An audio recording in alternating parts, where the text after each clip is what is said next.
Il faut bien qu'il y ait un premier mouvant. Un premier qui mette en mouvement, j'ai traduit pour ça c'est plus clair. Il faut bien qu'il y ait un premier qui mette en mouvement, qui ne soit pas lui-même en mouvement. En d'autres termes, le livre lambda, c'est le livre du temps retrouvé. C'est le livre de la... Oui, si on veut, d'une certaine façon. Enfin, c'est ce vers quoi on va s'acheminer par petites notes, des petites notes mélodiques comme ça qui apparaissent régulièrement en disant il y a forcément un être qui existe et qui est séparé. Et puis où il faut bien qu'il y ait un premier mouvement. Et on arrive au livre lambda qui va en tirer les conséquences. Mais c'est bien préparé aussi par cette trinité des livres zeta et theta qui précèdent le livre lambda, qui l'annonce d'une certaine façon. Il y a une espèce de mouvement qui a l'air de rien comme ça. Et c'est pour ça que c'est passionnant. On a l'impression que c'est un mouvement d'explication avec des élèves qui est ardu, mais on donne des notes annonciatives comme ça de ce qui va arriver. Alors il y a l'aspect, effectivement, un Dieu qui est séparé parce que lui est hors mouvement. Étant hors mouvement, ce Dieu-là, il est clair qu'il est pensé à partir de la physique. C'est pas un Dieu qui nous parle. C'est pas un Dieu vis-à-vis duquel on puisse avoir des affects. Ça, c'est très important. Hein. Et là, je dirais, c'est ce que Heidegger a dit. C'est l'entrée de Dieu dans la philosophie, vraiment. Chez Aristote, c'est le Dieu d'Aristote. C'est un Dieu qui n'a pas de contact avec nous.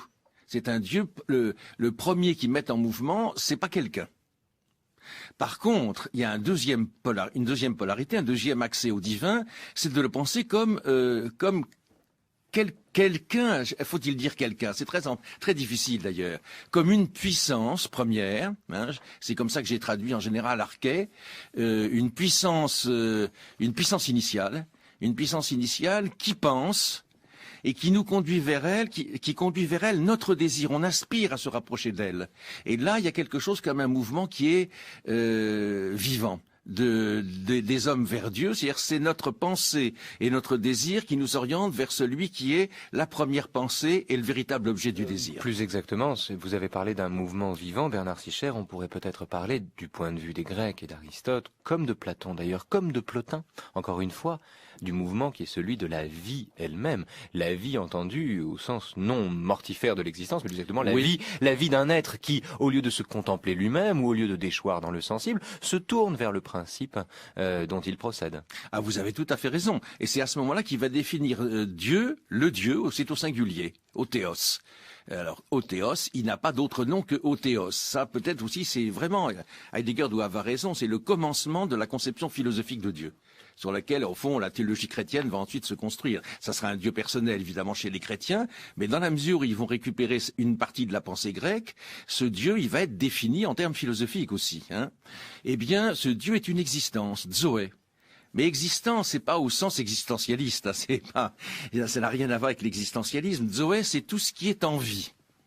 Eh bien, le Dieu, il est forcément en vie aussi. Mais simplement, sa vie, elle est dans un accomplissement encore plus parfait que la nôtre. Voilà, c'est ça qui est dit. C'est une vie et c'est une pensée, c'est une vie pensante. Ça, c'est extraordinaire de dire que Dieu pense. Les Grecs n'avaient jamais dit comme ça que Dieu pensait. Ils avaient des pensées, effectivement, chez Homère.